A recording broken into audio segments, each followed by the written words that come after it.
What is going on, everybody? Welcome back to another episode of the Kinda Funny Xcast, your home for all things Xbox here at Kinda Funny. I'm one of your hosts, SnowBikeMike, and today I'm joined by my two gaming dads, my two favorite dudes on the internet, Parris Lilly and Gary Whitta. Parris, it's nice to see you. How you doing today? How you feeling after a nice family vacation?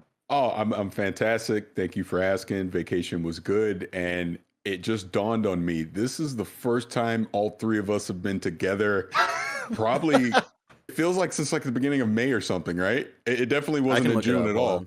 Yeah, it's been a while.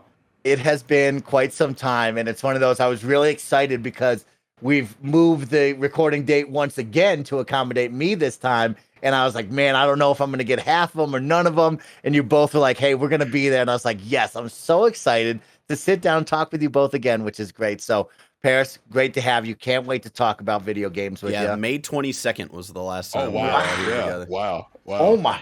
Okay, don't say that date ever again. That was way too long ago. I want to pretend like that never happened. But, Gary Whitta, it's nice to see you. How are you doing, my friend? It's nice to be seen. Yes, it's been too long since we three last met, and I'm glad to be back here again. I'm in the mood. I'm in the mood to talk about video games because I've been playing a lot of video games this week. You may not know this, but my day job, my Hollywood day job, it's a very, very lazy industry, and they'll basically take any excuse to take the week off. And in fact, so a lot of people that I would usually be talking with on the phone and doing, they're all on vacation. They basically took the entire pre-July 4th week off. And so for that reason, I've been writing, I've been doing the stuff that I can do by myself, but I've really been I kind of got lazy myself and took the kind of halfway, took the week off. It's my daughter's 9th birthday tomorrow, so that it's the whole day off. We're going to hang out and play video games and have fun, but I have been taking the little bit of extra free time that I gave myself this week to catch up on some video games. So I'm all jacked up with video game energy and ready to talk about games. I love hearing that, Gary Whitta. And why don't we keep that energy right now? Why don't you tell me about some of the games you've been playing? Share with me the gaming week. So I know it's an Xbox podcast, but the family has been all over the platform spectrum. As you know, I'm ultimately I love Xbox, but I'm ultimately platform agnostic. I'll play games wherever I find them. Xbox, PlayStation, Nintendo, PC, mobile, Abacus. I don't know. I'll do anything. If I can make a game out of it, I'll play it. So I'll save the Xbox one for last because it's actually an interesting one, and maybe we can talk about it more. My wife has been playing. She just platinumed. Here's the thing. I want to just get this out of the way. People say, "Oh, it took you this long." We play games on our own schedule here in the Whitta house, and we get to games when we get to them. We don't play like the hot game when it's hot that week. We get to it when we get to it. So my wife finally this past week, has been playing Spider-Man Miles Morales on the PlayStation 5. She platinumed the game, which I don't know if you know this. Nice. It actually means you have to play through the entire story twice to get the platinum. You have to finish the game in New Game Plus, which she was happy to do because it's a delightful game. I got to tell, I'm sure Parris will agree. I don't know if he'll go as far as me, but the 1-2 punch, if you play Ratchet and Clank, Rift Apart, and Spider-Man Miles Morales back to back, how can you reach any other conclusion than Insomniac Games is the best video game developer in the Western world? They are absolutely phenomenal. Both of those games are just a masterclass in the art and craft of making video games. They're so good at what they do. My jaw is on the floor every time I see what Insomniac Games are doing. Miles Morales is so much fun. Wonderful, wonderful game. Of course, everyone already knows that, but we just discovered that. Over on Nintendo, Mike, because we and I played a little Mario Golf. It's a hit in the Whitta household. I know the reviews have been mixed, but at the end of the day, the only opinion I care about is my own. And I'm loving the game. I had a blast in adventure mode. I've been leveling up my characters. I've been playing with a bunch of friends this week, all kinds of different people, single-player adventure mode, all kinds of multiplayer, speed golf, battle golf, you name it. I personally love it. Don't forget about the reviews. Give it a try if you can. Really, really enjoyed that. And then I got a little bit, what I think is a little bit of a sleeper hit. I tweeted about this earlier this week on Xbox. Scarlet Nexus, which just dropped this past week. Not usually my kind of game, but if I'm in the right mood, I have to be in exactly the right mood. I do like a little bit of anime. I don't watch everything that's out there, but I was a big fan of Attack on Titan, One Punch Man, a little bit of Demon Slayer here and there. I do like anime. I was actually on the lookout for the next big anime show, movie, whatever it might be. Surprisingly, it actually came in the form of a video game. I checked out this trailer for Scarlet Nexus, which just dropped on Xbox. and it has a really cool, like very kind of Japanese anime style vibe to it. I thought I'll give this a try. Checked it out, and I'm actually really, really into it. It's a really, really fun action RPG with a beautiful, beautiful aesthetic. Technically amazing. Digital Foundry just did a video on it, 4K, 60 frames, like true next generation graphics. Really, really. I'm just like barely like 5-6 hours into it, so just scratching the surface. But the combat mechanic is really fun. You can wail on the bad guys with melee weapons, and at the same time use like telekinetic abilities, like pick up a car and like smash it into someone's face. Just really, really fun. Very Japanese story, romance, interlude storylines. It's very weird. It's very Japanese. It kind of throws you in at the deep end. You've got no idea what's going on, but you love it. Scarlet Nexus. Don't sleep on it. That's my Xbox tip for the week. Don't sleep on Scarlet Nexus. And Gary, I'm actually going to second that because I started playing Scarlet Nexus this week as well. And I'm a little bit of a secret anime lover. You know, sometimes things catch me, like My Hero and Full Metal. You know, I'm not the biggest anime guy. Talk on Thursday streams over on twitch.tv/kindoffunnygames, Mike. You're right, Baird. And so I dove in, Gary, and you know, you go through the tutorial, and I'm like, okay, this is definitely Japanese. There's some weird monsters that I'm fighting. I'm digging this hack and slash combats.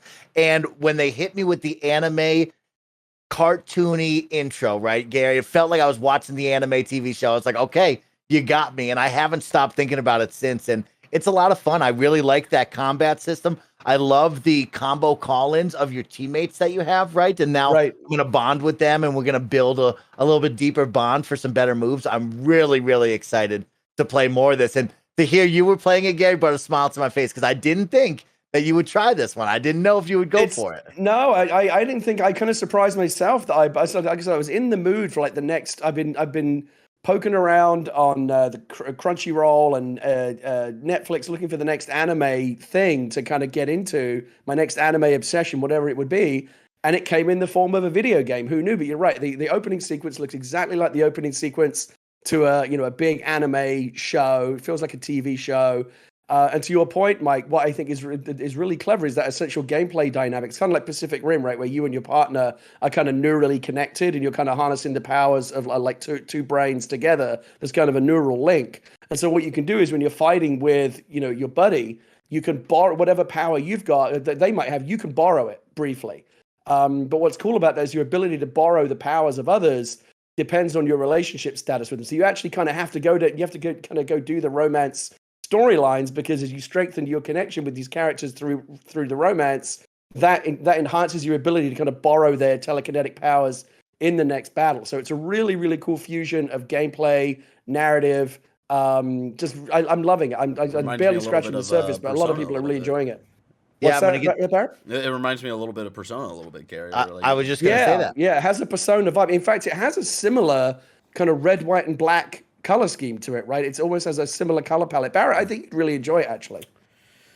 Well, like the more action oriented stuff, like I've been trying to get into Nier and stuff like that, but nothing has really hit the itch. I might. It has a little Nier.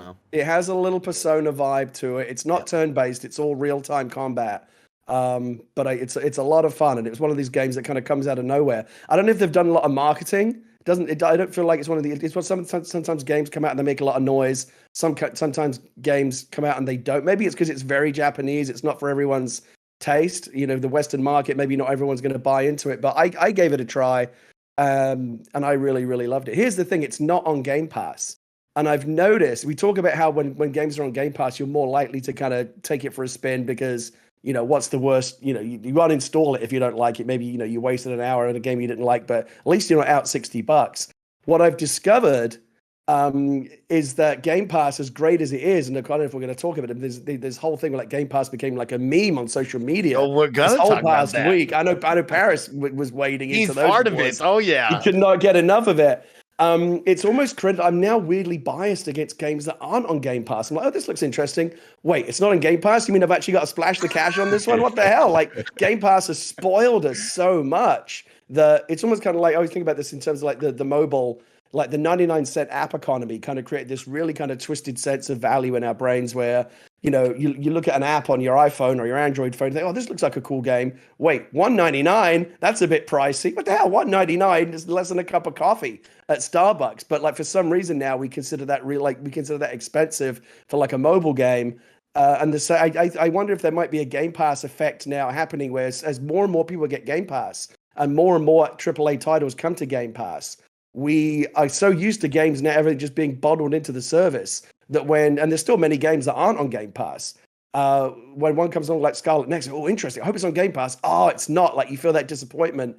Maybe you will drop the cash and give it a try. But like we're almost that's almost for me becoming like the less common way that I pick up games on Xbox now. I would say probably more than 50% of the games that I've played on Xbox in the past 6 months have been on Game Pass, just because I am more likely to try those games. So I don't know if it's creating like a kind of a skewed sense of like not wanting to, you know, buy games a la carte anymore. But it's going to be interesting to see what the future is on the Xbox platform, because there is this now very big delineation between here's everything that's on Game Pass and here's everything that you're going to buy a la carte. And there's not necessarily any rhyme or reason to it. We know that all the Xbox first-party titles, Bethesda titles, things like that will be on Game Pass. But like, who knew MLB was going to be on Game Pass? I'll give you a prediction. I personally think when Fall Guys drops on Xbox, it will be on Game Pass.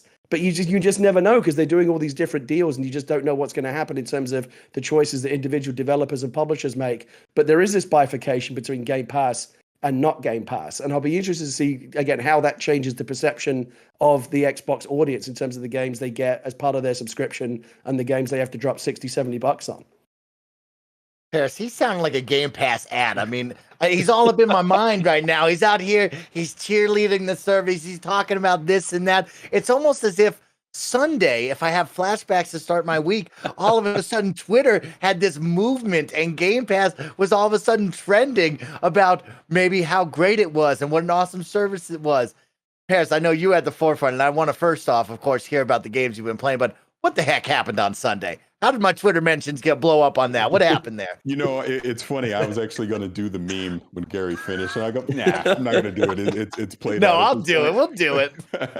But yeah, I mean, obviously, Game Pass wound up trending on Sunday, and shout out to Destin Legary over at IGN, because he started this whole thing because he was basically responding to someone that was complaining about people talking so positively about Game Pass, and then he created the meme that it just spread like wildfire. I may or may not have gotten mixed up in that a little bit on Sunday as well. But it was fun. It was funny to see. And the one thing that I said in the aftermath of it is that Game Pass meme joke kind of proved just one thing, that people are way too concerned about what other people are doing. Because if you're not a fan of Game Pass, which is completely fine, it's an option. Don't have to do it. You can continue to buy games, engage with them the way that you always have. 100% optional. I get it for the people that say they don't want to do it. But why does that upset you to see that people are like legitimately excited? How dare people enjoy games in different ways other than myself, Parris? How dare they? I know. But it just comes down to that, man. I mean, you know, hey, it's an option. You don't have to do it. But for the people that are excited about it, like, in other words, the people that may not understand the meme, people got to the point where they thought that people like ourselves and other people, you know, in the media were literally being paid to talk about Game Pass because we're always being so positive about it. It's just a great deal, in my opinion. Anyways, that's really the only reason that we've talked about it so much. You literally just heard Gary say everything that he said, and that's what it's all about, man. I mean, it allows you to discover and play games that you may not necessarily have played before. And then, like, you will get to the point where you get so engaged with that service when a game isn't a part of Game Pass, it question mark goes up, like it's Metal Gear. Like, wait a minute, why isn't that on Game Pass? Which is totally valid too, and that's fine as well. Now, I will say, as far as games that I've been playing, again, after everything that Gary said, I feel like a schmuck because I've not done all this. But I've been on the Sea of Thieves. That's what I've been doing the past couple of weeks. That you know, again, fantastic interview that you did, Greg and yourself did with Rare.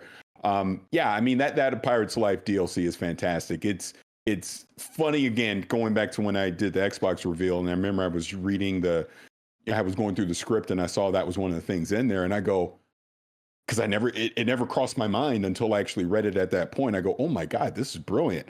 See, it was like the perfect game to put with an existing franchise. It like totally made sense. So to actually play it and go through those tales through the story missions and see it in action, like, again, I won't spoil it for anyone that hasn't done it, but that first story mission that you do is freaking brilliant. I absolutely adored that. And then you just go through the rest of the stuff with Davy Jones and Captain Jack Sparrow, just through all those adventures. It's great. It's a perfect way to introduce people that have never played Sea of Thieves to get them to start playing it. Because what have I been doing the rest of the week? I haven't even been playing the Pirates Life stuff. I've jumped back into the regular Sea of Thieves stuff, playing that and getting mad because I've been trying to do stuff solo and people sink my ship for no reason. But whatever, I'm having fun with it, and that's kind of the whole point. And I hope that Xbox and Disney can continue this partnership and add additional Pirates of the Caribbean content in there. And obviously, I saw the thing that you put out there, Mike, asking about other like collaborations and stuff. And, and I know it's more of just a Space Jam thing, but I immediately thought of the Matrix. I would love to see a Matrix game come back and see some kind of collaboration with that as well. I think it would just totally make sense for them. And we know the Matrix 4 is coming out at the end of the year, but the whole point of that is to me, the Sea of Thieves and Pirates of the Caribbean collaboration shows that it can work if you put. You can tell, and again, going back to your interview, it was so great. You could tell the guys at Rare were super passionate about this, and they obviously, and shout out, to John over at Disney. They collaborated, they worked together, they got it right. This wasn't just some cheap throw in trying to cash grab on the name. They actually put their heart and soul into this, and you can tell play it. So I really hope to see more of this in the future. Now, another thing that I've been playing, I jumped in Doom Eternal with the ray tracing update that came out. Not on Xbox though. I've been playing on PC because I have a good. I did that too. Actually, I had to go check out the ray tracing update. Yeah, yeah, because I just wanted to see. Drop Dead gorgeous. Absolutely. Anyone that if you've not played Doom Eternal, it's on Game Pass, number one. But check it out. It's a fun game. Now with that ray tracing update, the visuals are just really stunning with that. And then the other thing to kind of take it back to the E3 time frame, since I wasn't on, I played the Tunic demo. Ooh. I loved it. I mean, I've heard so much about Tunic over the years. Everyone kept talking about it, and to finally get a chance to get my hands on it and play through that demo, I loved it. Absolutely loved it. I can't wait until the final game comes out. And I would imagine at this point that demo is probably not available anymore, but hopefully people got a chance to check it out during the E3 time frame. And if you did, I mean, you'll know what I mean. You'll love it. So really looking forward to that final game coming. Yeah, I'm really happy about the Tunic demo. I think it was one of those, we've always talked about it for a long time, of people have seen these at different conventions, but of course, everybody doesn't get the chance to go to all these conventions, so they only see it on the screen. And for it to have a demo on Xbox and people to be able to jump into it, I think is really, really killer. And this is going to be a special one we look forward to. And, a whole lot more games that we saw from E3 that we look forward to talking about more and playing later on this summer, which is exciting. I can't wait. Can I make a couple of points real quick? Yeah, get in here, Gary. First of all, just to finish out the Xbox Game Pass meme thing, because I thought it was hilarious how everyone was piling on that, and because all it did was all the kind of the negative Nancy's out there, it just created this massive retaliation of positivity where everyone was like, you said, they were all copy and pasting the same. Oh, and only $1 for 3 months, and the whole thing, it just basically became.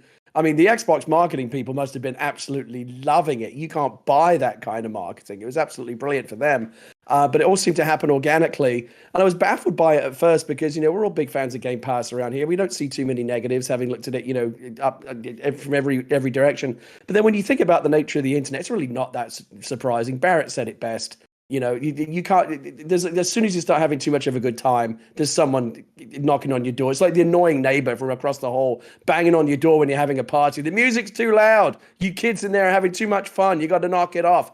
Who are these people? It's like, you shouldn't really be. This is why Game Pass isn't really as good as you think it is. Even though I don't have it, I don't use it. I'm apparently an expert on it. These people drive me crazy, and I don't get it. Like, I was actually reading some of these comments, trying to figure out like what the Game Pass argument was, and the number one I can see is, well, you don't really own the games. I'm guessing all of these people that are making the argument don't have Netflix subscriptions either, because guess what? You don't own those movies. But unlike Netflix, Game Pass will actually allow, you can still buy the games a la carte if you want, and in fact, with a Game Pass subscription, you'll get a discount on those games. So like it just I don't get it at all. No one's taking your physical games away. No one's taking your a la carte digital purchases away. It's another option, and it's an option that has proven very popular with people because it is remarkably good value. And again, we keep coming back to the same argument: discovery engine. Never mind about how much money you might save. It's allowing us to try all kinds of games we otherwise wouldn't have given a second look because $60 is real money. So I don't get that at all. Doom Eternal. I just want to say it just bugs me every time I load it up because I did load it up for the DLSS and the ray tracing this week. Yeah. I've got a 3080, just like Parris. I wanted to see what it can do. Doom Eternal really is probably the number one graphical showcase game for a graphics card. Still, it's amazing, and especially now with the new ray tracing and everything else. I loaded it up, and I immediately remembered why I stopped playing Doom Eternal halfway through. I've played Doom since the original. I love it. I love the remake. I love Doom Eternal. I feel like it did a brilliant job of capturing all the frenzy and mania, the weapons, the chainsaws, the ultra violence. It does all that brilliantly. The jumping puzzles, I can do without. It's so annoying. I don't need them. I don't think the game needs them. They annoy me. They feel like a weird interruption in the flow of the game. It's like, I'm killing this guy, and I just chainsawed this guy's head off and put it in a bucket. Now I'm hitting this other guy with this guy's head in a bucket. You can't actually do that, but I feel like maybe in the next one it's something you should be able to do. And then just as I'm getting like really wound up and like the adrenaline's flowing, figure out how to jump on these blocks. It's like, come on. I don't like the jumping puzzles. My one complaint with the new rebooted Doom games. I love them. They do the violence brilliantly. I think the jumping puzzles are an annoyance. I hate platform jumping puzzles in all games. Hated them in Half-Life, hated them in Mirror's Edge, hate them in this one. Just wanted to get that off my chest. Get it off your chest, Gary, because we got an energy today. We got a good energy heading into this podcast. I told you I was bringing it, Mike. I'm wound up. Well, I want you to keep it up because we have an awesome show coming your way. Let's jump into it. Of course, this is the Kind of Funny Xcast. We post each and every Saturday at 6 a.m. West Coast, Best Coast time on youtube.com/kindoffunnygames, roosterteeth.com, and of course, podcast services around the globe. And this Saturday, it's a special one.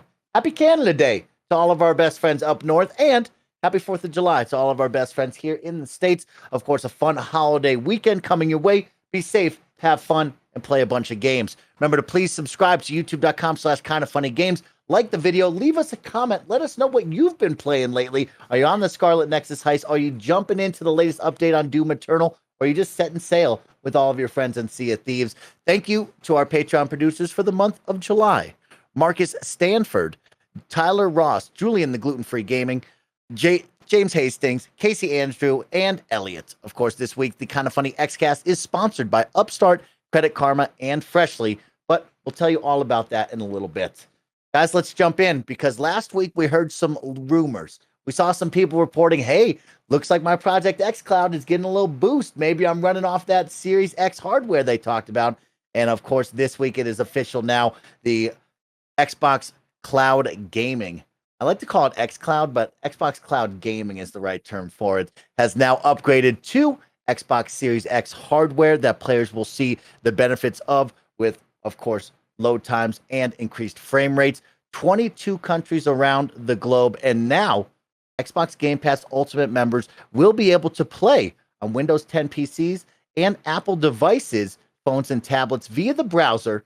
This is something that was limited to just invites only. Now it's open to all of those members out there. So make sure to jump in, give it a try. And of course, you can't have Xbox Cloud Gaming on your mobile device without new, awesome, fun accessories. So we have 3 brand new designed for Xbox mobile iOS accessories coming your way. We have the design for Xbox Backbone 1. We have the Razer Kishi Universal Gaming Controller for iOS, and we have a cool little battery pack from OtterBox. Power Swap Controller Batteries is what it's called. But I have Greg Miller here, and I want him to talk about the Backbone because I was reading the write-up on the Backbone, and I know we've had our hands on the Kishi before, and I read this part of the Backbone, and I was like, man, this sounds really, really cool. So just to see what I was reading, with the internals that reflect a breakthrough in connectivity and performance, Backbone 1 was designed to preserve battery life and reduce input latency by harnessing iPhone-exclusive technology, requiring no charging while enabling incredibly responsive gaming. Like the new Xbox wireless controllers, Backbone 1 lets players capture their gameplay with a simple press of the capture button. And I said to myself, dang, that's really cool because this generation, it's been all about sharing. It's been all about being social and out there with your friends. And I noticed my Razer Kishi didn't have the share button when we received one from the Game Pass team a long time ago. And I said, dang, this backbone sounds legit. So I have to bring in our good friend from PS I Love You XOXO, Mr. Greg Miller, to tell me if the backbone is really legit. Greg Miller, are you here? I'm here, Kind of Funny Xcast. How are you? Always good to hear your Miller voice. on the Xbox podcast. Cats and dogs Gary Whitta over here. living together. My entire mass industry hysteria. took the week off, but you can't come do games daily, can you? I gotta beg every week, and you say no. Listen, that was England versus Germany. What do you want me to do? I got at the end of the day, I got to answer my nation's call. I appreciate that. I understand that. And I respect that. Hello, everybody. How you doing? So good, Greg. Tell me about the backbone and why I should be excited for it with this iOS version. So yeah, that's the thing. You know, I think you, correct me if I'm wrong, Mike, you have my Razer Kishi, right? The one they sent me back in the day. Did I mail that to you? I had gotten a Kishi for when they did xCloud stuff and announced that. And the problem for me was that it was an Android one and I don't have an Android phone. And so I was like, eventually this will come to iOS and I'll worry about it then. And so what had happened for us is that we had done in the beginning of the year on PS I Love You, we had done a Bloodborne where we were playing Bloodborne through, and then we did a Bloodborne spoiler cast. And when that happened, Brian Altano came on and he was like, hey, not only, do I love Bloodborne, but lately I've been playing a lot of it, here and there, just tinkering with the backbone. And I was like, what is that? And he's like, yeah, it's this controller that, snaps onto your iPhone and makes it, this latency free, amazing thing. And as soon as he said that, I went and got one, and it has become an indispensable gaming accessory for me. I usually use it on my iPhone for remote play. Playing stuff off of the PlayStation while Jen's watching something on TV. While I've been waiting for you guys to go, I've actually been sitting here playing Chicory on PlayStation 5 via the backbone. And so now that xCloud is there, it's, obviously, me and Parris out there on the 7 seas out there. I'm excited. I've been playing so much Sea of Thieves. You and me, Mike, like that's the easiest way to pop right in and go with that. I know. It's funny. My phone never rings. When I tweet out like, hey, I had a fun time playing Sea of Thieves, Parris always like, I'd like to play it too. It never hits me up when he's playing. Apparently over here, I got Johnny Depp I'm looking at right now, all right? It's Johnny Depp in a Star Wars shirt I'm looking across the screen, but I don't get a call either.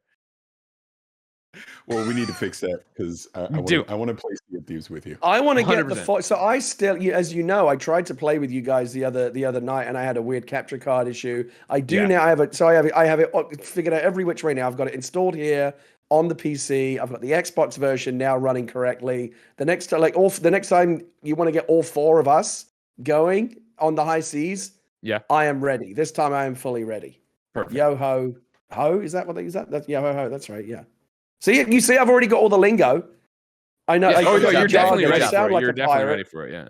Yeah. And so, Mike, for me, it's the build quality of the backbone. From the little bit I used the Kishi when we were experimenting with xCloud when they sent it. I didn't love the D-pad of the Kishi that I had. D-pad on the backbone, super love. Everything's responsive. I think it's got a great form factor to it. I rarely use the bells and whistles they have built in because unlike a lot of third-party controllers that you'd snap on your phone or whatever, what Backbone does is has its own app and interface and profile system and all this stuff. So like when you plug it in, it lights up and you hit the Backbone button, and what it does is on your phone takes you to its own app in-app screen that for me lays out PS remote play, and then right next to it is my Xbox remote. Oh, that's cool. So it's like it's you can play it through apps, obviously, and you're playing a game on your phone, you can just plug it in and use it that way. But it's got its own system in there that is what's new releases, tips and tricks. But on top of that, it's got the ability of when you tap it, it'll pop up a screen so you can start a local record, so you can just record right off your screen or start broadcasting. You can hold it, take a screenshot that way, and save it to your phone rather than that. But if you want to, of course, and obviously I'm more versed in PlayStation for it, like. It's exactly how you would think it would work. If you tap the screen, then you hit the PlayStation button, you can do all your screen captures there, broadcast from there, and stuff like that. But yeah, I love it. It's for me a huge step in how far remote play has come, let alone streaming. The fact that you get in there and I'm hitting the buttons and it's not like I'm feeling a lag. I'm not feeling anything. Chicory that I was playing on the TV before I came to sat down for the podcast feels the same on the phone as it does over there. That's great, Greg. I really appreciate you taking the time to come talk to us about that because I read that right up on the backbone and I said, dang, that sounds like all the features I want to see. And I really want to know about the ergonomics. I want to know about the feel because we've had the Kishi in hand for quite some time now. Mhm. And as much as I love the Kishi, I actually went on record and said I prefer having the controller in my hand and then just snapping on with the phone clip over the Kishi. And there was just something about it, whether it be a little too small or it just didn't fit my hands right. And so I noticed that the backbone had a little bit different look, kind of a little bit longer palm holds, we'll call it. I don't know how you'd call that, the grips, but I wanted to bring you on just to talk about that. So thanks, Greg. No problem, guys. Have a great show. All right. Thank Well, with that, I'll open it up to the squad here. I mean, of course, expanding xCloud and now cloud gaming really looking good. I got to play it on PC last night. I tested it out. I've been on my phone for weeks now, and you can tell it's noticeably different, guys, of how fast these games load with that Series X hardware intact. What have your thoughts been so far on that, Parris? So before I go into that, we have to acknowledge Gary Whitta, because you, sir, are the very first person that said that this whole xCloud thing was going to come to a dongle and to a smart TV. And we've been saying it on this show for a long time, right? Yeah, they officially said it. Right. We haven't been together in so long. You're right. We haven't been able to give him props. We haven't been together. But now that it's on the Series X hardware or blades, whatever you want to call it, and they can do 1080p, 60 frames, it's reduced some of the input lag. Like speaking of Sea of Thieves, I wanted to test it out. Like I didn't have it installed on my PC. So I was like, well, I don't have to wait for that. Xbox.com/play, fired it up. I'm playing Sea of Thieves like 3 minutes later, right? That's how instant it was. So to me, that's almost a test case to where this thing is going to go. You would imagine by the end of this year, probably spring, early next year, we should start seeing something with TVs where now that they have this on the Series X blades and this makes it a lot more responsive, I think, and the fact they've opened it up to basically everyone now being able to play, that's the next step, right? It seems to just make sense to me because, like I said, the little I have played now that the Series X blades have come out, it's been a lot more responsive for me. Playing like on my Surface, because like when I was up in Seattle, I was playing on my Surface Pro, and that was still on the Xbox One stuff, and you know the load time, like Destiny 2 took forever to load in, things like that. Whereas now, Sea of Thieves I was instantly in there, able to play, and it was a lot better experience. So now that they're on Series X, I just fully expect them to just go ahead and take that next logical step and get it to TVs, because that is probably part of the quote unquote master plan to try and get this out, you know, to the quote unquote 3 billion gamers that are out there that they want to reach. You know, going back a little for a second to that backbone. Yeah, I'm interested in that too, because I like the Kishi, but I've heard so many great things about that backbone that maybe it is time I go pick it up, and then I can actually play it on my iPhone as well. But it's just the fact that now where xCloud is, I can play it on iOS, I can play it on Android, I can play it on Windows 10/Windows 11 when that stuff start coming out.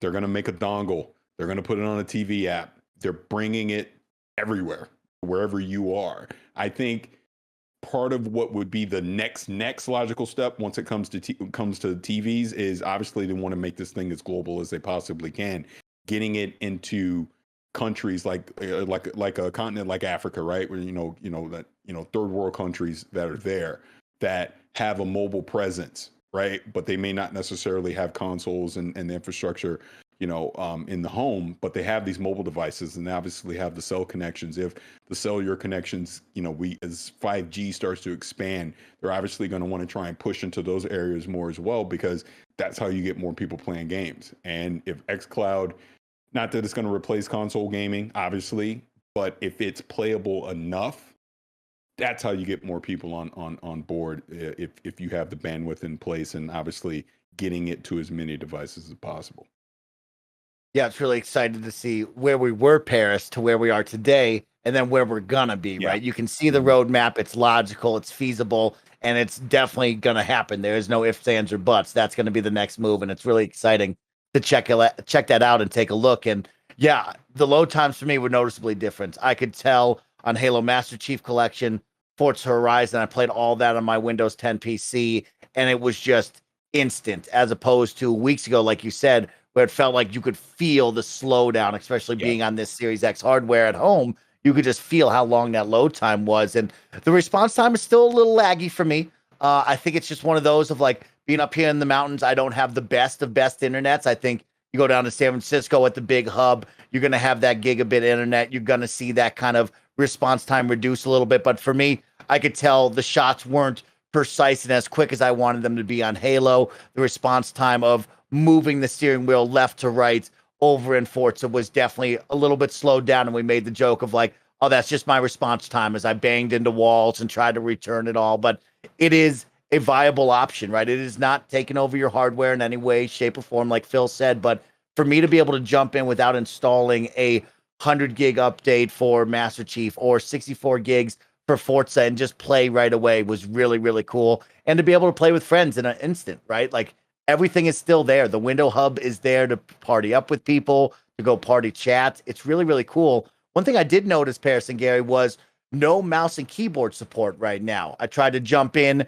and you got to have the controller connected, right? I was like, oh, maybe I'll play Halo Master Chief Collection. I'll work on my mouse and keyboard skills because that's my next step in my gaming goals. And it was like, no, you have to have the controller plugged in. It gives you a big warning. You jump into the title screen. It will not go any further unless you have the controller plugged in, which was interesting to me. I got to think that's on purpose. I would imagine we probably won't ever really see keyboard and mouse support for them. And I could be wrong, obviously, but yeah, it would seem to me that they want this to replicate the console experience, which means you're going to have to have a controller in your hand because, again, they want to make sure that if I'm sitting on my couch, all I'm doing is pressing that button, logging into the app, pressing that button on the controller, and I'm playing.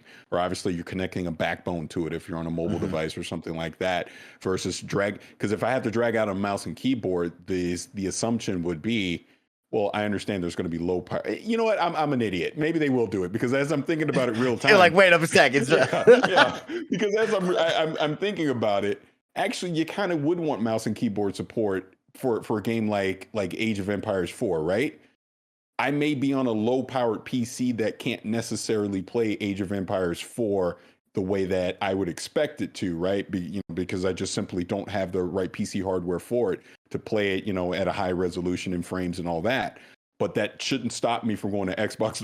Like I sound like a freaking commercial. Maybe we are paid. I don't know.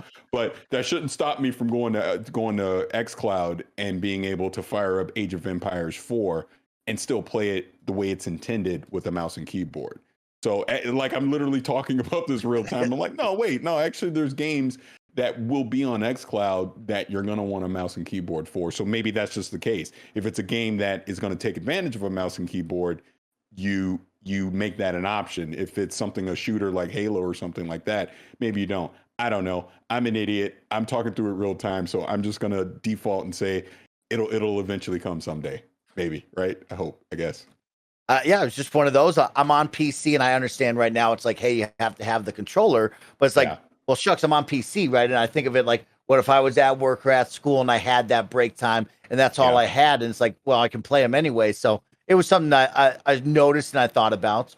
Gary, what are you thinking about this little upgrade? You feeling good? I know last week you were excited to see this kind of come into fruition finally.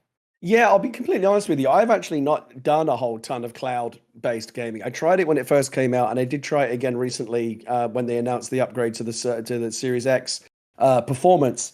But I don't leave the house. I'm a homebody. Like I don't really need a lot of gaming on the go because I'm not on the go. I'm on the couch. I'm going nowhere. So I'm happy to play games on my big TV the way they're meant to be played. But in terms of for everyone else and the broader picture, yes, thank you, Parris. Happy to take a victory lap, as I think we all should, because we all agreed the talking point on the podcast for many months. We said that TVs are going to be coming, right? If Microsoft know what they're doing, as it seems like they do.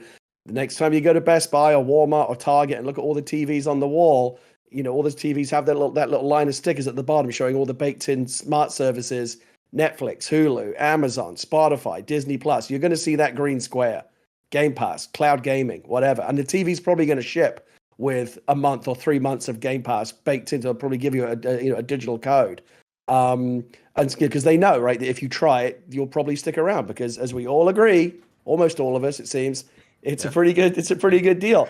And so I do think you're going to see that. The issue, and again, it's all about taking down the barriers and removing the hardware from the equation, right? You don't need any particular, whatever. It's like Xbox is rather than saying buy this hardware and you can play Xbox games, what they're now saying to you is, well, what have you got already? And we'll figure out a way to get you the games and what you already have. TV, phone, tablet, PC, Mac, whatever you've got. You got a web browser, we'll figure it out for you. So they are making those inroads. TVs, again, but we're also used now to just pressing the Netflix button on our TV remote, right? Because it's baked in as a smart app, and that's going to be the next logical step. The issue with that, of course, is that you're not buying a new TV all the time. Yeah, lots of people are buying a new TVs every day, but a TV lasts many, many years, and so if you want to get in on that, and it might be a while before a TV with an Xbox smart app baked into it is on your shopping list. That's where the dongle comes in, right? Just plug it in. We'll sell you a cheap dongle. I actually think I'll make another prediction. I actually think there'll be a couple of SKUs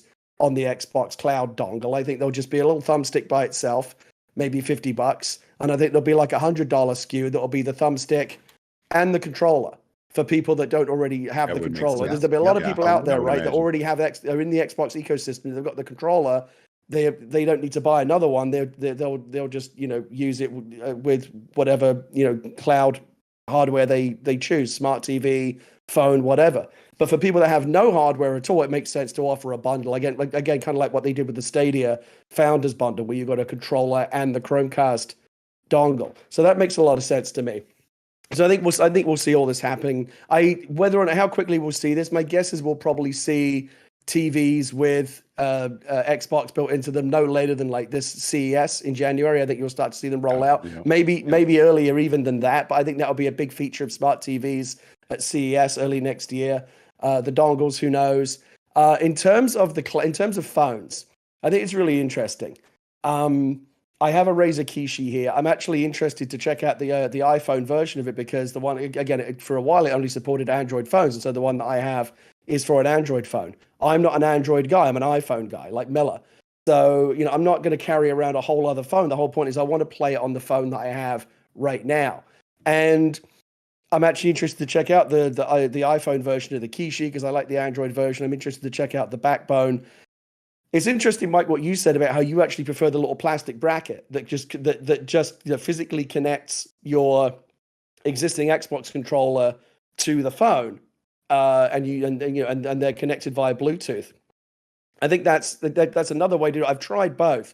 I'm actually the opposite. What I find interesting about using the controller with the bracket is that when you have the phone mounted above the controller, essentially on a central pivot point, if you are in any way the kind of person as I am who plays a game like this, where the controller's going like that, the screen is also going like that because it's anchored to the controller. Yeah. So if you want the screen to stay still, you really have to make sure your controller stays still. But I'm not like that. I play like this. I'm like the guy on the TV commercials, because you do it, right? We all know when you do a big jump in a platform game, we all kind of lean forward in our chair or whatever. We physically do that. And so for me, I'm the kind of gamer that likes the controller to move around. That's actually why I like the Kishi, because when the controls are mounted on either side, and you're holding it with both hands on either side, it just feels more stable and anchored, and the screen jiggles around less for me. Works very well for the Nintendo Switch. It's worked for the Vita, and all the way back to the Atari Lynx. Every kind of landscape handheld gaming platform has put the controls on either side because it just anchors the screen in a nice central place.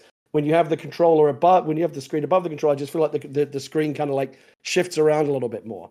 And then so far as touch controls go, I've said it before, it makes sense for me because Microsoft's all about how do we remove barriers. We don't want people to even buy the plastic bracket or the Kishi. They shouldn't have to do that. How can they just play games on the phone they have right now without adding anything? The touch control initiative is obviously the answer to that question. I like that they're doing it. I think that many people may find that a good solution for them. Again, I still personally don't love it. I don't love the controls taking up the screen real estate. I don't love the fact that my hands are over the screen real estate. And I just don't feel like pressing an inert piece of glass will ever. It's fine for tapping out text, right? Touchscreens work. We've shown that. But for video game controls, a virtual thumbstick will never be as good as a real one. And tapping a little picture of an A button on a glass screen will never feel the same as a tactile button press. I can see Parris wants to get in here because I think maybe he disagrees with me. No. I actually do agree with you. It's funny. I was listening last week when you were talking about that, and I'm in full agreement. But what I was going to jump in and say was, have you seen Jez Corden over at Windows Central? You read my mind. Yeah, Yep. He's been doing that. Was it Surface Duo? I The guess Surface it was. Duo. So yeah. it's doing touch controls because your touch controls are on basically on the second screen. So your top screen isn't being hindered by you using the touch controls, and he seems to love it. But I'm with you. I'm very apprehensive to want to do touch controls to play games, but at the same time I understand why Microsoft is doing it, because it's exactly what you're saying. They're trying to give you every option possible to be able to interact with these games. So if you're in a pinch and you don't have a controller, they're like, okay, well, you still have touch controls. You can still interact with this. I don't know, if I'm playing Destiny and I just want to go to the tower and go cash in an engram or something, I can at least do that because I have the option to do it. But am I going to go get in a full-on PvP match with touch controls? Absolutely not. That would be crazy to me. But I get it. But I'm with you, Gary, that it wouldn't be ideal at all. But I would just say to you, Gary, definitely check out what Jez has been showing off of that Surface Duo. It at least looks I think that's very cool. I remember when they first showed that, it basically just looks like a big Nintendo DS, right? Where you've got one screen above and one screen below. That solves the problem of your thumbs not taking up the real estate. It doesn't solve the problem with tactility, which is I think probably the bigger issue for me. Mm-hmm. And then also the Surface Duo is a very high-end niche device. That's not going to solve the problem for a lot of people. Again, the problem is how do you make gaming viable on this little black rectangle? And again, I think they've done a great job. You know, the bracket, the Kishi, the touch controls. Again, they've removed every possible excuse. What's your excuse? Well, all I've got is this phone. That's all you need. Like, again, they've got an answer for everything. But again, the touch controls, I think a lot of people might try them and think, but you know what? This is not for me. But then maybe they do go get the Kishi or the backbone or a bracket or something, because it does work. You know, it's funny. It does make your phone look a bit like a engorged, elongated Nintendo Switch, because by the time you add those things onto the side, especially with the backbone, which I've seen, it's even bigger than the Kishi, I think. It does look almost comically large, but it works. It really does work. You've got real buttons, a real controller. Now with the upgraded server performance, those games are going to perform better than they did before, and they perform pretty well already from my initial testing when they first launched it. So again, they're getting there. But I've said it a million times, and now that they're actually doing it, I'll say it again. The thing that's really going to open the floodgates is the smart apps and the dongles on TVs. Completely agree. I do want to go back on a couple things that both of you talked about. So kind of really going back to what you were bringing up before, Mike. I think the biggest barrier that isn't going to get solved anytime soon is going to be latency and bandwidth. Just because obviously if I'm in my house, I have gigabit. Yeah, it's fine. That reduces a lot of the latency, but it's more of the practical way that a lot of people are going to engage with this is going to be on mobile devices, and it's going to be over a cell network, and it's getting 5G, because like I have 5G kind of sorta in my area. Half the damn time it doesn't work and I have to go back to LTE, but getting that to a practical place where it's just a norm, so to speak. And then obviously they can continue, because they're super smart people, iterate and reduce some of the jitter and just some of the latency so that it does feel closer to one-to-one.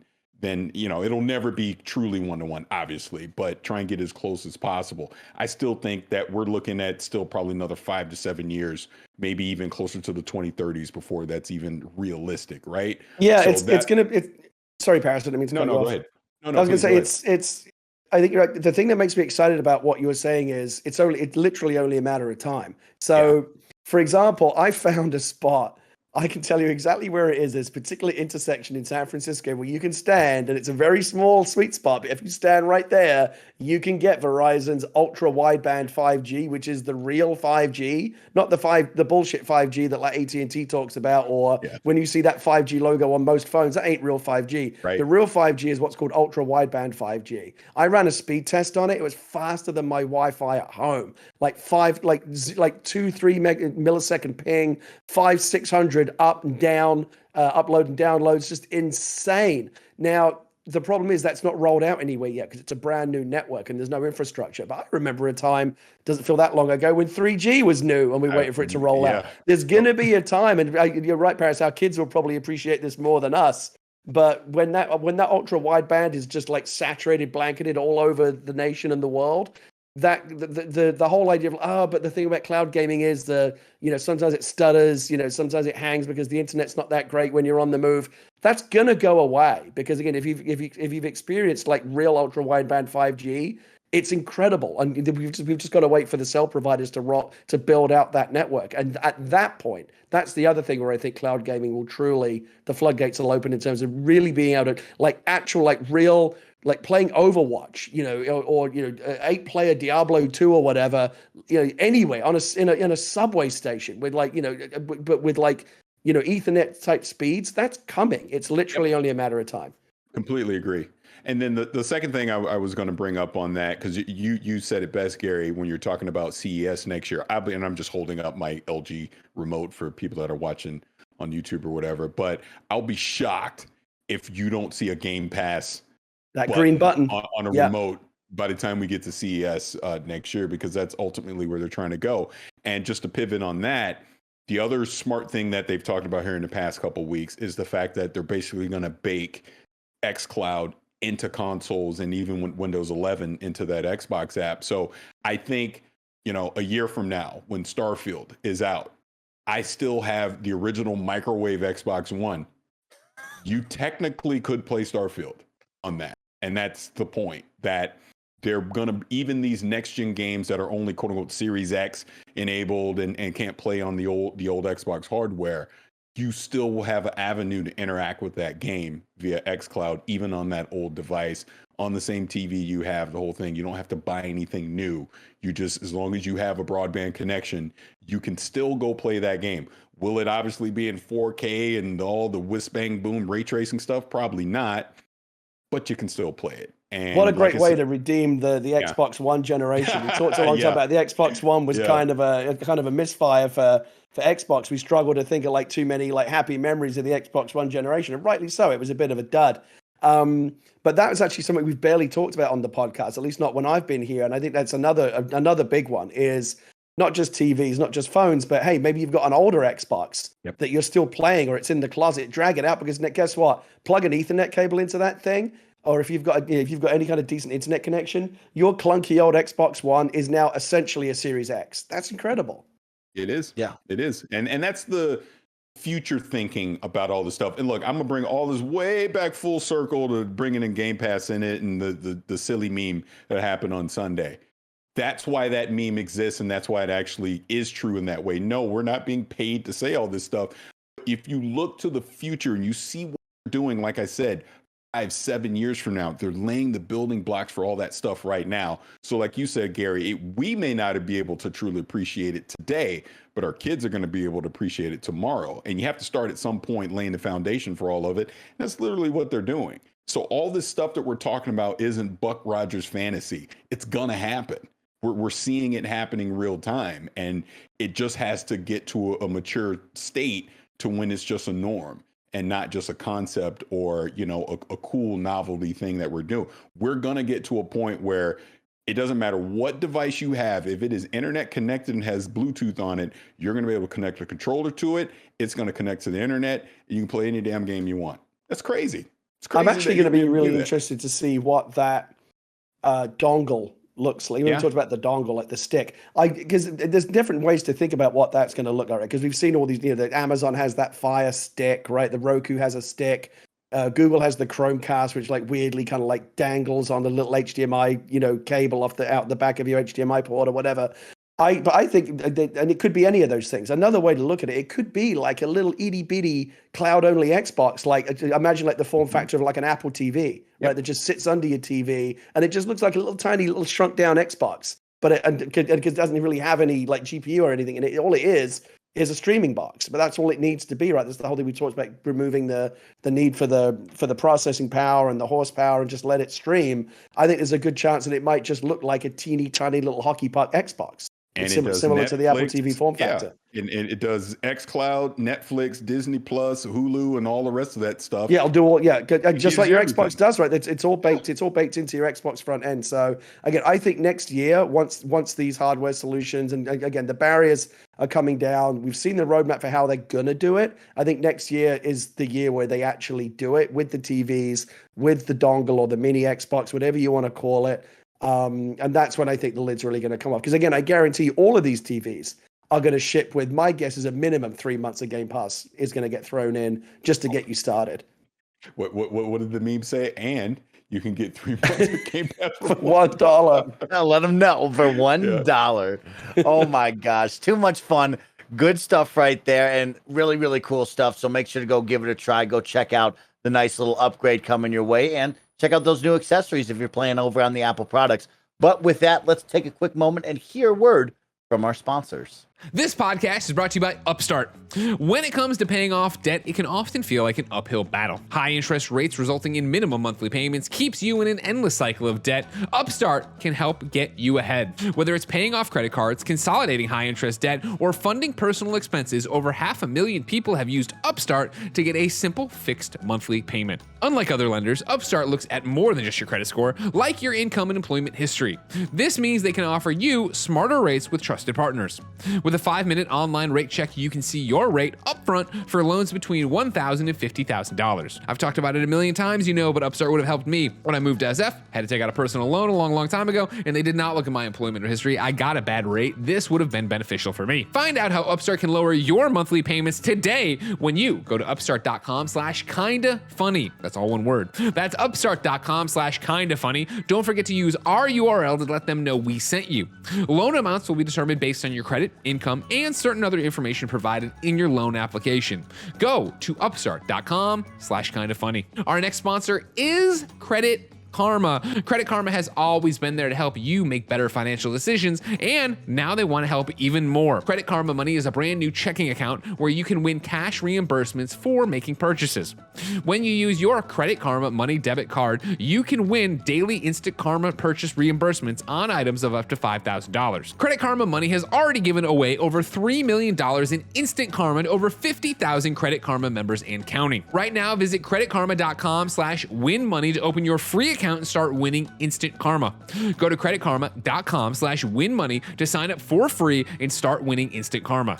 That's creditkarma.com/winmoney. Instant Karma is sponsored by Credit Karma. No purchase necessary. Exclusions and terms apply. See rules. Banking services provided by MVB Bank Incorporated, member FDIC. Maximum balance and transfer limits apply. And our final sponsor of the day, ladies and gentlemen, why it's Freshly. We're all trying to get in shape and eat right. Freshly can help. Their delicious meals are designed by nutritionists and cooked by chefs, making it easier to eat better. Freshly offers chef-made, nutrient-packed, delicious meals delivered fresh to your door. No cooking required. Grocery shopping and cooking can be a pain, especially right now. And with Freshly, you don't have to. Your meals arrive cooked and fresh every week, so you can keep your fridge stocked and skip the trip to the store. Ordering is easy. Visit freshly.com and choose from over 30 delicious, satisfying, better-for-you meals like steak peppercorn, sausage baked penne, or their chicken pesto bowl. Real quick, I bought this for my father. His birthday came around, and he works on a construction site and comes home, and the last thing I think he wants to do is cook and get into all that stuff. So I bought him a Freshly subscription. Every week, I pick the meals he gets. He gets a box of 6 delicious meals delivered to his door. Right now, Freshly is offering our listeners $40 off your first 2 orders when you go to freshly.com/kinda. Stop stressing about dinner. Go to freshly.com/kinda for $40 off your first 2 orders. That's freshly.com/kinda for $40 off your first 2 orders. All right, guys and gals, welcome back. This next segment I'm calling the Jeff Grubb block, because Jeff Grubb is back at it again. He's got a new show in partnership with Giant Bomb called Grub Snack. And he is just going to sit around and tell you all the things he knows about the video game industry. And a fun one, 2 fun ones came from him. A couple of months ago, remember, we talked about Hideo Kojima and possibly a partnership with Xbox. Well, that's gone to the back burner and now has come back full circle again, because we have a fun one from GamesBeat. He wrote, Hideo Kojima and Microsoft have signed a letter of intent that states the two parties intend to work out the details on a publishing agreement for a new Xbox game, according to sources familiar with the matter. This is a key step in the negotiations between the Metal Gear Solid creator and the Xbox company. This signifies that both parties have agreed to a generalized deal while lawyers continue to hash out the finer points. Microsoft and Kojima's teams have spent months discussing a possible partnership, and now it's more likely than ever that those conversations will bear fruit. The deal is so close that Microsoft has begun preparing for what Kojima will need to make his game. Parris and Gary, we talked about it before. We heard this rumor. Now it seems like, ink is hitting the paper, and we could see this sooner than later. A couple of other things have gone into this deal as well that we'll talk about, but where's the excitement level at this partnership right now? Parris, where are you feeling? There's excitement to it, and I'm probably going to screw this up, but I believe isn't it the Xbox game publishing? They just called it something. I'm screwing up the name, and I'm sure people listening to this are yelling right now. But they just made that new hire. God, what is her name? I'm blanking on. I have it right in front of me. Let me find it. Kim Swift is probably what you're looking for, I believe. Maybe, yeah. But they're starting up this whole division to literally start making cloud-only games, right? If the rumor is true about this is what Kojima wants to do, of course you bring him in to be able to make a cloud-only game. Think about it. If you want to sell this new future of cloud-only games and how they could work, you have one of the great developers ever that wants to invest in this, wants to do it. You go get him and make the deal to do it, because whatever his game winds up being is probably going to be a huge selling point for that venture, for that feature that they're doing, right? So yeah, I think there should be some excitement there, because because Stadia obviously promised it, and now we know they're never going to realize it. It looks like Xbox is going to be the first one to do it, and it seems like Kojima wants to do it as well. So let's see what a cloud-only game looks like and what innovative thing it can do that we can't currently do today. That's what I'm excited to see. I will read from GamesBeat again. Last week, Microsoft announced that it had hired Portal and Left 4 Dead developer Kim Swift to oversee partnerships for cloud-based games. Swift most recently worked at Google's cloud gaming service Stadia. Microsoft hired her with the purpose of assisting in making Kojima's cloud game a reality. As for what Kojima's game actually is, few people know. The point of the partnership is to unlock the creativity of Kojima Productions using Microsoft's technology as opposed to greenlighting a specific pitch. Cool stuff right there is right, Parris. Gary, I mean, you've played them all. You've seen them all. This is a huge name, and this could be a really fun partnership to see as an Xbox product. Where are you thinking? First of all, Kim Swift, that's a real hire. She is no joke. Not just, like you said, you mentioned Portal, and she's the creator of Portal. Not just that, she designed and created Narbacular Drop, the game that went on to become Portal. So there's no one who's you thank more for the fact that Portal exists in our lives than Kim Swift. So she's like a legend in the game business, and that's a real hire for Microsoft. I remember interviewing her years ago on my old Game Theory podcast. She's great. That's a big get for Microsoft. So far as the Kojima story goes, I know my first reaction is, I don't know, how reliable a source is Jeff Grubb really? Come on, Jeffy Grubb. How seriously do we take this guy? Now, obviously, look, Jeff's a real reporter. I think if he's putting this out there, you've got to listen to it. And the fact is, it would be a really, really big deal. Now, listen, we have been speculating about this for a long time. Phil Spencer likes to play his little game, right, where he moves around the knickknacks on his shelves. Next time he does a video, and everyone's zooming in, Blade Runner CSI style. What's that?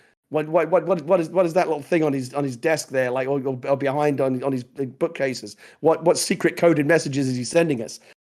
He's done this for a while now, and I believe there was some Kojima thing where people were saw something on his bookshelf that they inferred some kind of Kojima thing. We've all seen the shit show that's happened over on the Sony side with this indie developer, accidentally kind of stumbling into this Kojima rumor, related to Silent Hill. Anytime Kojima is part of the conversation, people are sitting up and taking interest because he's a true original, right? No, Hideo Kojima is one of those guys that when he makes a game, you go, love it or hate it, no one else in the world makes that game, right? Only he would make Death Stranding. Only he would make something that nuts right? And so we always want to see the next thing that he's going to do.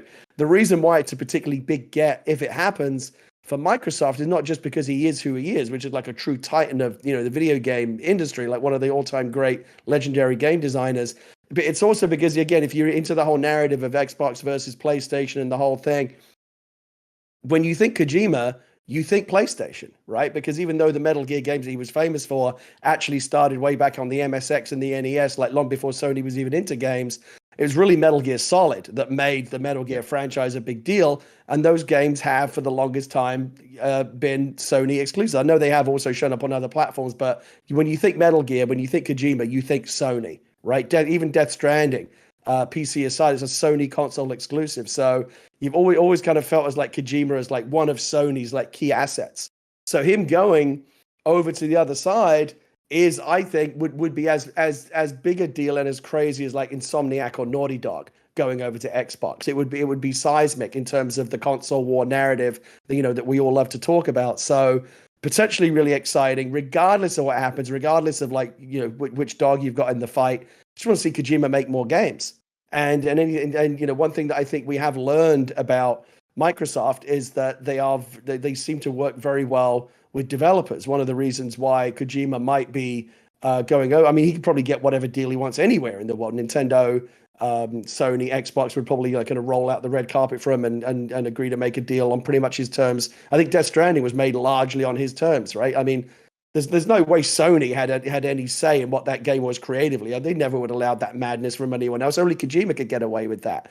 But the fact that he's coming to Microsoft, for me, if he is, tells you that he kind of feels like that's going to be a good environment for him. They're going to take care of him. He's going to get to do what he wants. He's going to get the creative freedom and agency that he wants. He's going to get the budget and the tools and the resources that he wants to like roll out the next mad vision. And I'm excited for it. Again, whatever platform it comes to, I'm just excited for the next Kojima game. Yeah, I think the name, of course, we all know and love, but Parris brought it up, and the idea of this cloud game, right? We've seen games leverage the cloud and the Azure over there, but what is a cloud game? What is the next big thing? What could this future hold? I think that's what gets me really excited. It's like, what is next, and how do you make this unique and special and something where it all wows us using this future technology? So a pretty cool one and something to keep an eye out. Game Awards, Kojima, Jeff Keighley, kind of close, best friends, Xbox and Phil coming in there. Who knows what the timing could be, but it does sound really exciting coming from Jeff Grubb. Of course, the negotiations going on and this letter of intent, something to keep an eye on. One more thing from Jeff Grubb, and something that maybe we'll see later on in the month, because we have EA Play coming your way, and here's an EA one. EA and a new Dead Space game. Electronic Arts has Star Wars Battlefront 2 co-developer Motive working on a new Dead Space game. Eurogamer and Gamitsu first reported the existence of the game. The game and GamesBeat can confirm parts of what each outlet has heard. While the new Dead Space game is coming, Motive is rebooting the franchise with a full-fledged remake.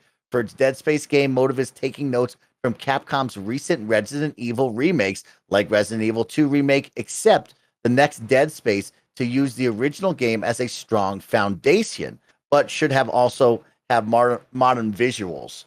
Guys, EA Play right around the corner. Dead Space, a pretty beloved franchise, something I got to say I'm pretty excited about. I think this is going to be a really cool one if this is true, and would probably bring a pretty big pop over there for EA Play. Gary, I'll go to you. What do you think about Dead Space and this horror sci-fi franchise? I think there's a lot of people who are excited to see it come back. I'm not necessarily one of them, just because, as you know, horror games are not my cup of tea. As I've said many times, Fatal Frame 2 on the PlayStation 2 is the last horror game I ever played. Never going back to those kind of games. Just not interested, not for me, can't do it. But I know that for people that like those kind of games, who want to be scared, who want to have the experience, Dead Space is very, very beloved. I'm not a huge fan of the mythology. I kind of felt like they tried to be a little too clever with all the weird religious stuff, and I think they kind of leaned into it more than the world they built justified. But as a game, there was really a lot to admire, particularly if you like that kind of particular vein of like Event Horizon, System Shock, sci-fi horror, creeping through haunted, scary spaceship corridors.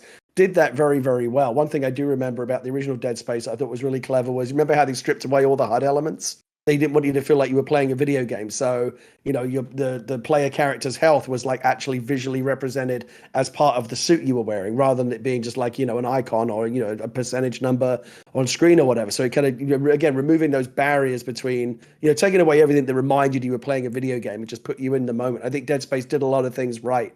And I know the follow-up games were very well liked as well. I think there is a Dead Space shaped hole in a lot of people's lives that this, hopefully is going to fill. So I'm all for it. Again, it's not something I personally will play, but I think it's a smart move for EA to bring back a franchise that clearly is very well liked. And I hope they do justice to it, because again, it's a beloved franchise. People are going to be looking at it very, very closely and hoping that, it checks all the boxes that they want it to check.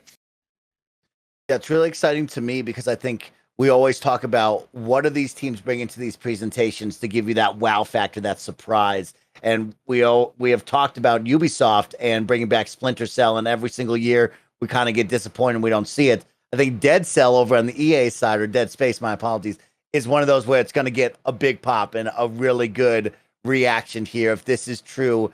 And if we see it, right? We just saw BioWare tweet out today that they will not be present at EA Play. They won't be bringing Dragon Age or the new Mass Effect. They'll have a Star Wars Knights of the Old Republic gameplay later on to talk about for that online multiplayer game. But man, oh man, Dead Space could be the one that really gets a big pop there. Parris, where do you fall on this one? Yeah, I'm with you. I think it'll get a huge pop. It's been long overdue to see that come back. I mean, this obviously sounds like more of a remastering of the original. I would like to see some new content come out of the Dead Space universe, but this is a good first step getting there. There's an entire generation, in my opinion, that has missed out Dead Space, so this will probably be their first opportunity to be introduced to it. Mm-hmm. And if we see what the Mass Effect Legendary Edition has done for kind of reinvigorating interest in that franchise, I think if they do this right, depending on what it looks like, I think this has the same opportunity. So I'm excited for it. I'm really looking forward to EA Play, and knock on wood, this will be there. But I think at this point, it's probably the worst kept secret in the industry. So I'm fully expecting to see it at EA Play. Exciting stuff. And let's stick with EA, because EA Play, of course, July 22nd.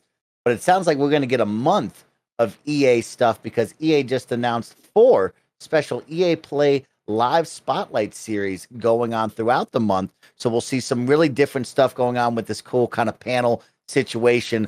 The first one up is on July 8th at 10 a.m. Pacific time. The future of first-person shooters. This series kicks off with an extensive discussion of 2 of our most exciting shooters, Apex Legends and the just revealed Battlefield 2042. We'll see what we see there. We, of course, know that there's 2 unannounced game modes still. We know one of them will be shown at EA Play. Will they discuss the other one? Will they discuss both of them? Pretty excited to think about if you're looking hard into Battlefield. July 13th at 10 a.m. Pacific time. EA loves independent studios. This one I definitely have circled because you know that they work so closely with Hazelight Studios and Joseph Fares. I love seeing Joseph, and I hope to see what they might be doing next, or possibly a tease. And Knockout City. We all fell in love with what that team at Velen Studios did. Can't wait to see those EA originals and what they're doing. On July 19th, a lot of people, Parris and Gary, whenever they have the EA plays, they say you dive too deep into Madden, you do too much on FIFA. I just want to see the games. Well, guess what? On July 19th, 4 p.m. Pacific time, Madden NFL 22 All Access Scouting, how the community is shaping Madden NFL 22. So if you want more of a deep dive, it looks like you're going to get some of that going on with your Madden one.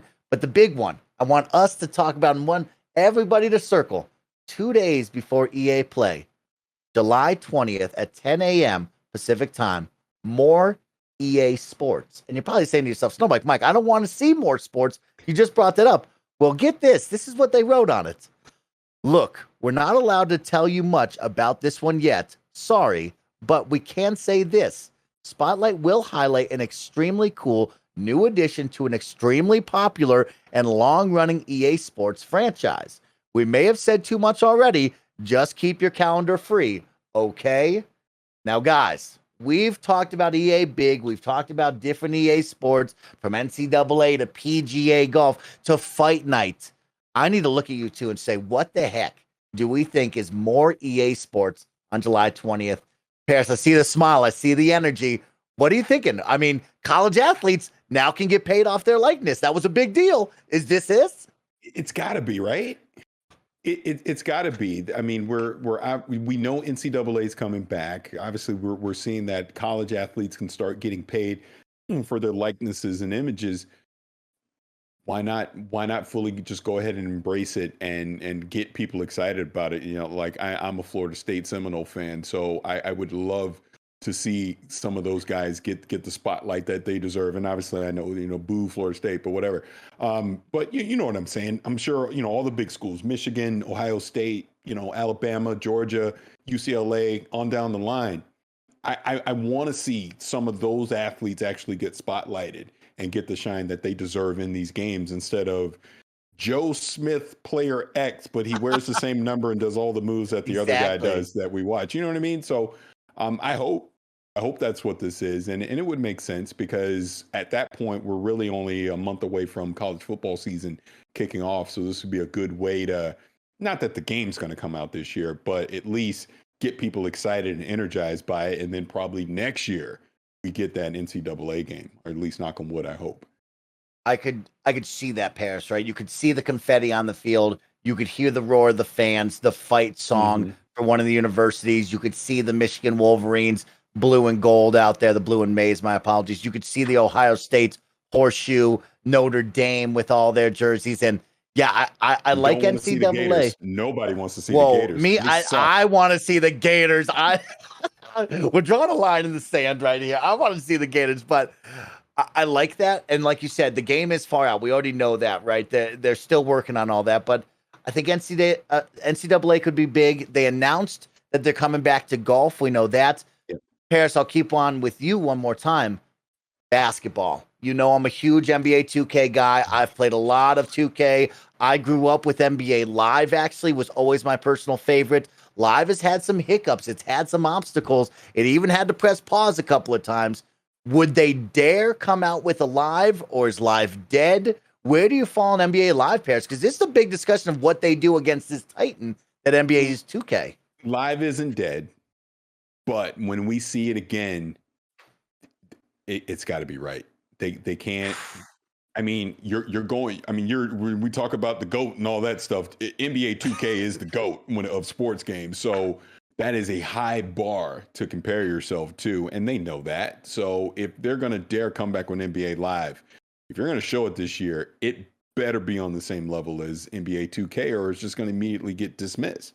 And they're going to go, why are you doing this again? You're just going to cancel it again. Why should I get excited about this? So if they show it again, I'm expecting something that would wow us, because they know it has to.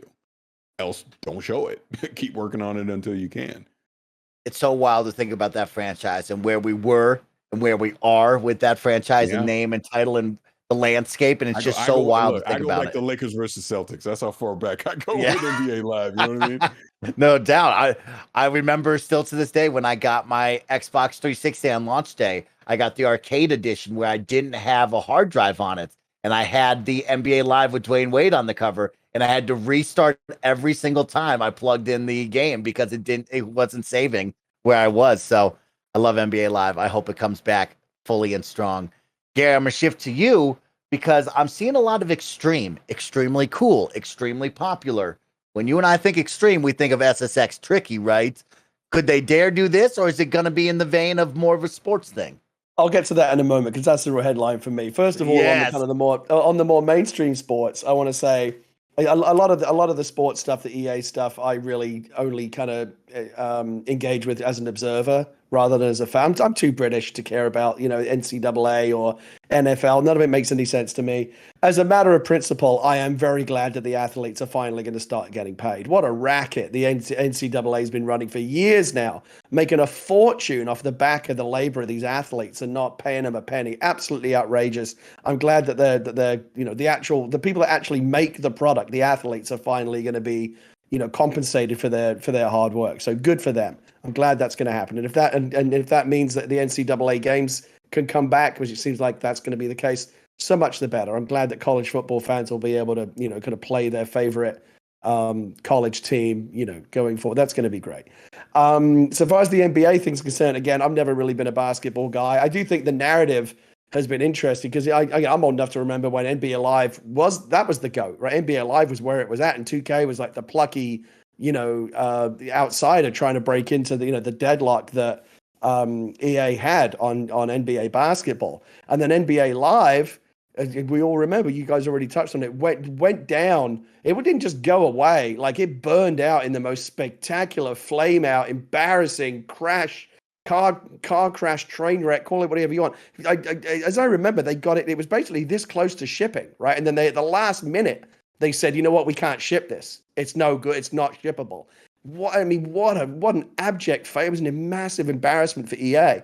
And sometimes when stuff like that happens and it's that bad and it creates that much of a stink around a brand name, you have to let it die. You have to just let it sit for a bit and let it die down. So I understand why they didn't go back to the NBA Live well anytime soon after that. The problem is, in that vacuum, 2K stepped in and said, well, this is our court now, right? And when there's a whole new generation of gamers, this is interesting, a whole new generation of gamers have grown up now for whom the EA NBA Live brand may not mean anything. You talk to a teenage kid who plays NBA games, all they know is 2K, right? NBA Live, that's what their dad played, or they've never heard of it. So if EA having ceded the prime position in the NBA, basketball video game space to 2K, they now face a battle to kind of get, but the reverse has been flipped right now. 2K owns that space and EA might try to muscle back in. So I kind of hope that they do, because, competition's always good. It 2K will be more, 2K will be more inclined to try and make their games as good as possible, offer the best value possible, because EA is going to be doing all kinds of stuff as well. We want more games in that space. So that's going to be interesting. But to your question, Mike, and to the stuff I'm really interesting about, it's interesting you pointed out like the word extreme a lot. I think you might be reaching a little bit, but I hope you're not, because I've said it so many times. You know what I want. I want EA Big back. I want EA Big to come back. I want two things. I want SSX back, and I want NBA Street Volume 2 remastered. Bring back DJ Cucumber Slice, one of my all-time favorite games. That's what we all want. We got to do it. EA needs to do it. We're starting to see a trend of extreme sports coming back, whether Riders Revolution, or there's a whole bunch of like snowboarding games coming out now. Ubisoft's getting into that space. I don't know if there's like something in the air, something in the water. I don't know. Like extreme sports would be like kind of like big trending again or whatever. But we've been saying it forever. I always like the sports games that are a bit more outlandish. Like I like NBA Jam and NFL Blitz and stuff that's just a bit more crazy and hardcore and like just have fun with it. I really miss when sports games were just simple. You could pick up a controller and play. I pick up Madden. I've got no idea. It looks like a science textbook. I've got no fucking idea what I'm doing. I can't engage with that. I understand that people are hardcore into it. I understand what all the X's and O's are. But like for the average person just picking up a controller, it's very difficult to engage with those games. What I loved about the EA big games was they made it easy to just pick up and play a sports game and have fun with it. And I want that back. I want that back, Gary. And there's a lot of extremes in here, right? And when you put that many extremes, I lean towards extreme sports. And I think SSX, I think snowboarding. And I hope that is true, Gary. I think out of all the options that we could choose from up on the dartboard, I would aim for SSX Tricky. And I would hope that they would look into that, because I think it would be really, really cool. And that would get a big pop. I want to give a big shout out to Fight Night. I think Fight Night is one of those where we all loved that way back in the day. And boxing is one of those sports right now where it's like, it's had a lot of notoriety because of all these YouTubers and TikTokers, but it's also had the true boxing fanatics always around, and that sport is never going to die. And man, that game is just so good. And I hope that they bring back Fight Night some way, somehow, or maybe a Ready to Rumble. I don't know, but I would love to see another boxing game, because UFC for me is just too complicated and there's so much going on from the stand-up game to the ground game that I need the more refined boxing game, a little more simplistic, and that's what I'm looking for. But there's just so many options, guys, to think of, and I really look forward to it. But there's also a piece of me that reads this one more time and gets a little worried, right? I get a little dash of hope here but we can say this spotlight will highlight an extremely cool new addition to an extremely popular and long-running EA Sports franchise. I read that and go, is that a new game mode, right? Is that going to be Madden the Yard? Is that going to be FIFA Volta mode? Is that going to be something like that where maybe it isn't as big as a pop, right? And so I'll keep my expectations tempered, but I think July 20th is the big one where we should all circle our calendar and be ready for maybe something special from EA and EA Sports, which I look forward to. You got me thinking now about like what are some of the like the grand old EA sports franchises that have been, you know, kind of lying dormant for a long time. Off the top of my head, I think about like Triple Play Baseball, but again, MLB The Show owns that space now, so that's a tough battle to get into. Boxing's an interesting one because I think that the reason why there hasn't been a big boxing video game in quite a few years now is I kind of feel like boxing the sport has kind of just fallen out of fashion a little bit. UFC came in and took that over. You talk about like what young people are into, it's all UFC, and those games and those video games are really popular, but they don't make boxing video games anymore because I don't think young people are into it. Look at what they have to do now. The carnival freak shows they have to stage to get young people to watch boxing. YouTubers versus carnival freak show is right there. Digging up boxes from the grave and like having them fight YouTubers for clicks. Come on, boxing has become a bit of a joke, and I think they recognize that. Like young people don't really watch boxing anymore; they watch UFC. So I think until boxing becomes cool again, I don't think you're going to see boxing video games make much of a comeback either. Can I just say one thing, and this is unrelated to what you just said, Gary, but it's just on my mind as we're talking about all these sports games and thinking about the past. The legacy of the Dreamcast still lives on, because I'm telling you right now, all these sports games that people play right now and everything that they love, they owe it all to the Dreamcast. All those 2K sports games that came out back then in the late 90s and early 2000s, they were the template for everything that we have today. And I'm pretty sure it's still that same studio that's making the NBA 2K games to this very day, right? I believe so. I'm blanking on their names, top of my head.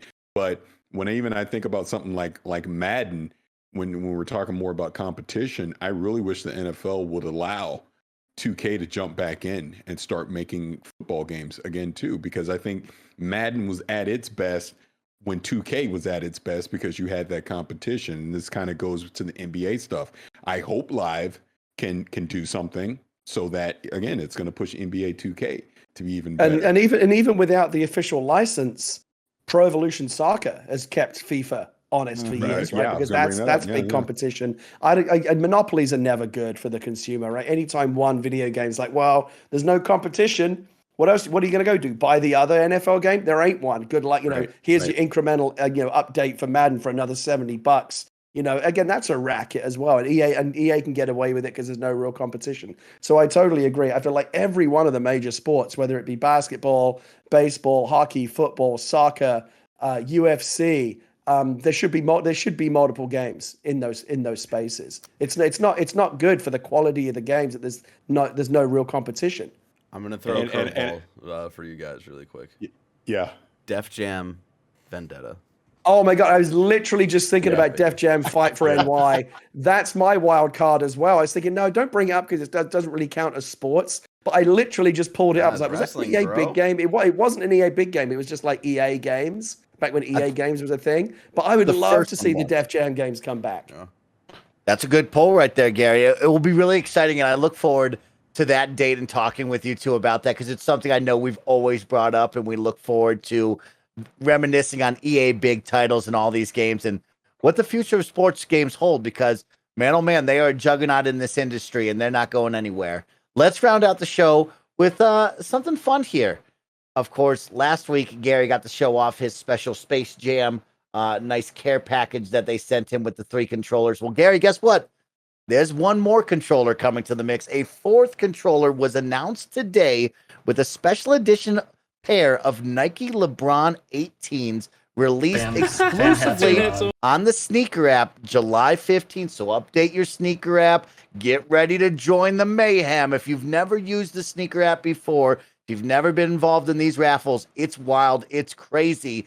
But man, oh man, the shoes look legit. The controller looks incredible. This is the Wile E. Coyote and the Roadrunner collab for Space Jam, the movie, and Xbox and Nike.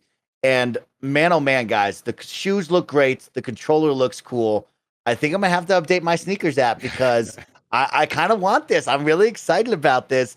And I put out the post earlier, Parris, and I can't wait to turn to you and talk about this. But like, we've talked about this, you, me, and Gary before, of like these really special collabs and what we'd love to see. And when I see these Nike shoes, when I see these LeBron 18 lows, back in the day growing up with basketball being at the forefront of my life, like this is that blend that I wish I had when I was a kid. If I had this anywhere between 8 to 18 years old, I would look at my mom and dad and be like, I have to have these because basketball shoes were everything to me. I wore them on the court, off the court, any day of the week. I was looking for a new pair of Kobe's to, Shaq's, anything. The Latrell Sprewell spinner shoes I even had. I was looking for all the basketball shoes. And this is the collab that is in my dreams, right?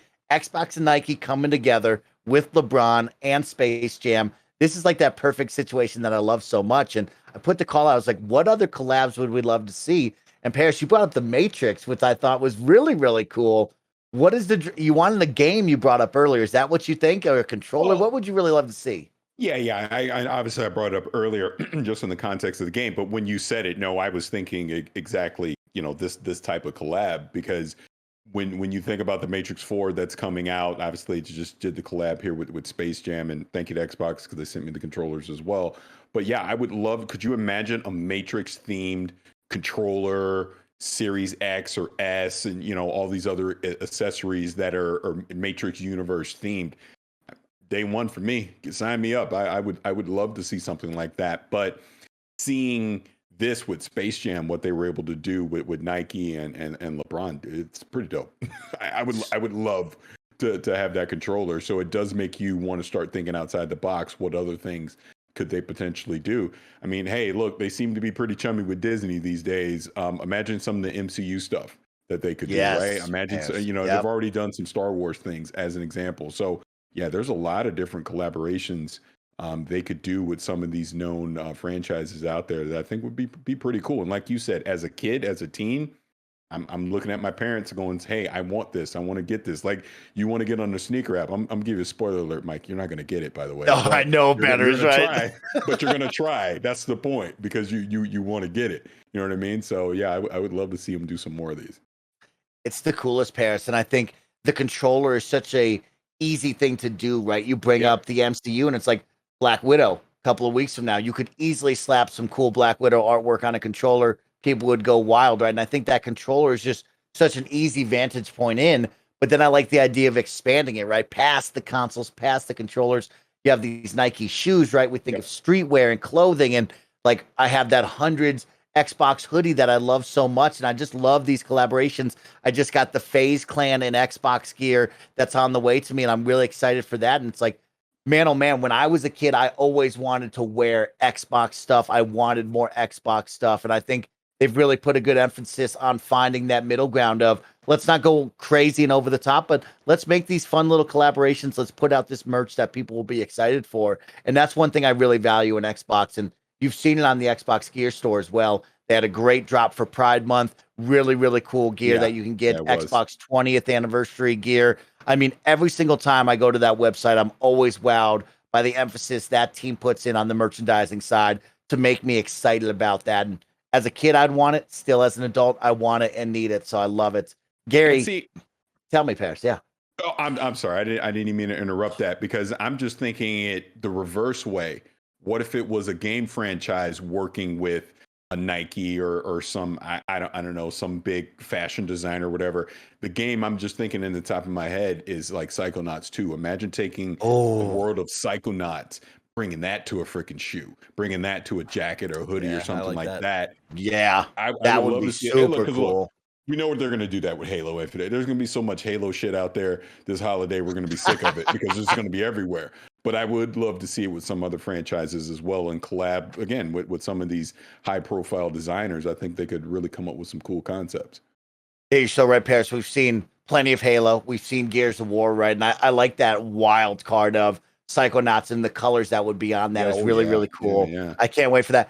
Perfect Dark is one that I look forward to with Rare. Sea of Thieves just came out with a great line of gear and Rare as well. It's just like, there's some really cool collaborations all around that I would love to see. And that's why I want to look at Gary, because Gary, you know them all. And you're the franchise guy. You got some ones that you love. Is there something cool that you'd like? First of all, I just want to say I'm pissed about this controller because I was so excited. The emotional roller coaster I went on. Let me preface this by saying Roadrunner is by far my favorite Looney Tunes character. I love the Roadrunner cartoons more than Bugs Bunny, Daffy Duck, any of those. I like Roadrunner, Wile E. Coyote. Those are my favorite cartoons. My kid loves them too. And so when they announced it's a fourth controller and it's Roadrunner, Wile E. Coyote themed, I was like, oh my God, I gotta get it. So I immediately jumped into the rabbit hole. And I told you, I think I mentioned to you last week, Mike, I just started to toy around the idea of, hey, maybe collecting Xbox controllers could be like a cool hobby for me. I'll get like these special edition controllers. I already got like a good few to kind of, start the collection. But I hit a roadblock right away because I very quickly discovered, this controller is paired with the sneakers. And one of the things about sneakers, again, I've just been learning this, is like, you think it's hard getting a PlayStation 5 or a Series X or an Nvidia graphics card? Talk to sneaker people.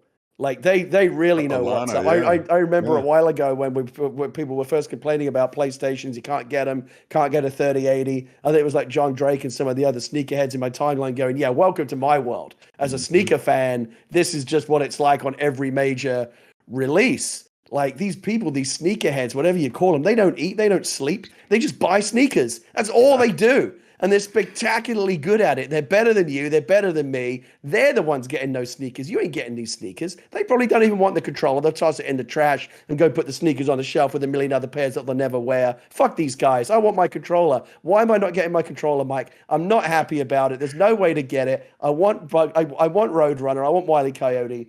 But, again, as soon as you pair it with sneakers, I just immediately recognize that I'm out of my depth. I'm out of my league. I ain't never getting them.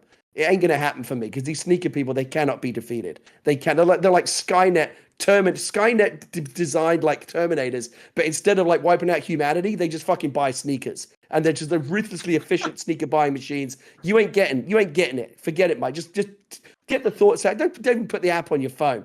It's like it's a highway to misery for you. Just get out of it now. You ain't getting it.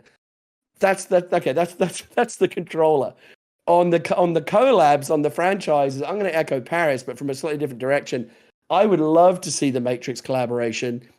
The window of opportunity is there, right? The Matrix is coming back. The new movie is coming out. I was actually fortunate enough to be on the set of the new Matrix movies. One of the last things I got to do before the pandemic hit was I was on the set here in San Francisco. Wow, for the look new at Matrix that flex, movie. Parris. Let me tell you something. It's going to be spectacular. Parris is just like doesn't even want to know me. You don't want to He doesn't hear want that. to talk to me right now. He's checked out completely. It's going to look spectacular.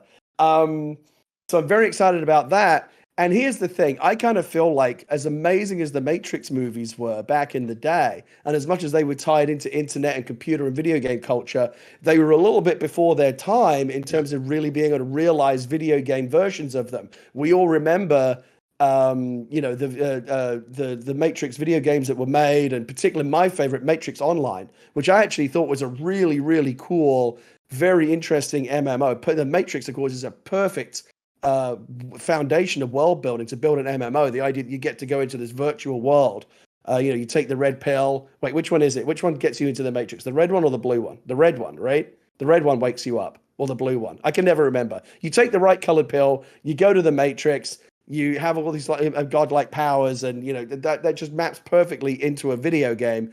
The Matrix Online was amazing, but it was before its time, and like so many other MMOs that aren't World of Warcraft, it didn't last very long. But the short time that I spent in there was amazing. I look at what PCs and next generation consoles can do now, and I think, man, think about the Matrix video game you could make now. Now is the time to do it. 20 years later, if the movie's coming back, I really want to believe that someone at Warner Brothers Games is thinking about making there's a Matrix video game in the works as well. I want to dive back into that world. The Matrix is coming back in a big way through the movie. That's the opportunity. Special edition controllers, sure, throw those in as well. Make them like those phones that they had where the shit flipped up and stuff. That would be super cool. So there's a lot of opportunities in the Matrix world, and I do hope that we're going to see, in the same way that the movie is coming back, I want to see Matrix video games come back, and I want them to get it right, because again, 20 years ago they were just too far ahead of their time for the games to really get the most out of that concept. Now we can really do it. So first of all, Gary, Never speak of the fact that you went to the set again. I don't need to know that information because the jealousy that is raging through me right now is off the charts. Secondly, though, being serious for a second, the Matrix, and I'm not even kidding when I say this, literally changed my life. It changed the way I viewed sci-fi and cinema like forever. That's how much impact that first movie had to me. We don't even need to litigate, how people feel about the second or third one. I do think the second one was a little misunderstood. Third one, your mileage may vary, but just that universe and the world that they created, like you're saying, Gary, it absolutely deserves to continue to be explored. The Matrix Online was just simply ahead of its time.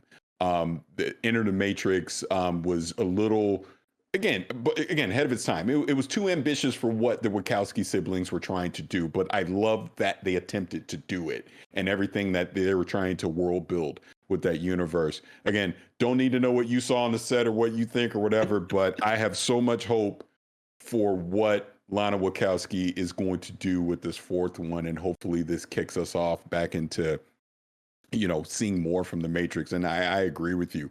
I would absolutely love to see them re-explore a game in the Matrix universe. I want to see Matrix comics. I mean, again, the anime, all that stuff that they were doing back then was just so ahead of its time. And if you go back and engage with it now, I think it absolutely holds up. And they predicted a lot of the stuff of where we are right now. Hell, we might even be in the Matrix now and don't even know it. But I'm excited for the fourth one.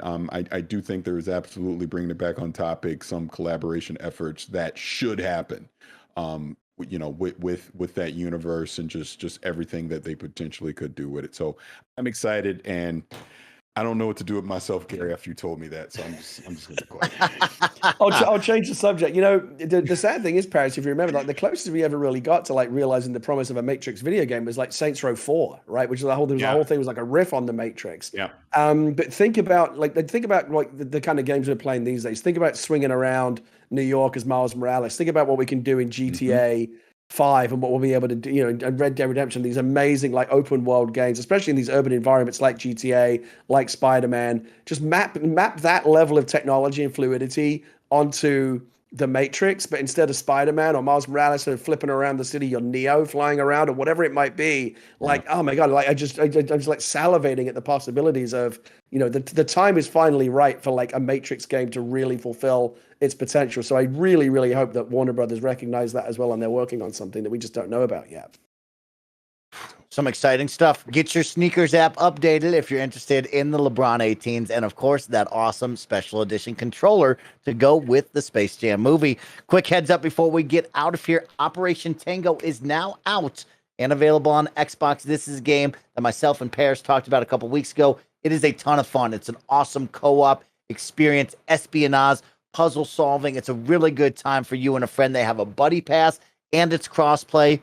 Keep an eye out for it. Get on that. Of course, Xbox is celebrating its 20th anniversary this year, and this month, for the month of July, they're celebrating with an Xbox Fan Fest Halo 3 2v2 virtual tournament. So if you think you got what it takes on the sticks to bring it in a fun 2v2 Halo 3 tournament, you can go over there, check it out. The big blog post is on the Xbox Wire. You can get involved with the Fan Fest and have some fun with that cool 2v2 tournament. And of course, it's July. Have a great weekend out there. Brand new set of games with gold coming your way. Planet Alpha, Rock of Ages 3, Make and Break, Conquers, Live and Reloaded, and of course, Midway Arcade Origins. So make sure to go download your games for the month. And this has been another episode of the Kind of Funny Xcast. It's a holiday weekend, so go outside and enjoy the sunshine, be safe, and play a ton of games. Parris and Gary, it was really nice to have you both this week. I miss the energy, I miss the laughter, the camaraderie, and all the fun we always have talking about video games. So thanks for joining me, and I hope both of you have a lovely holiday weekend. Be safe, my friends, and have some fun. Let's get the heck out of here. What do you say, and have some fun? Parris, Gary, and Barrett, and myself, we'll see you later, gamers. Have a great weekend.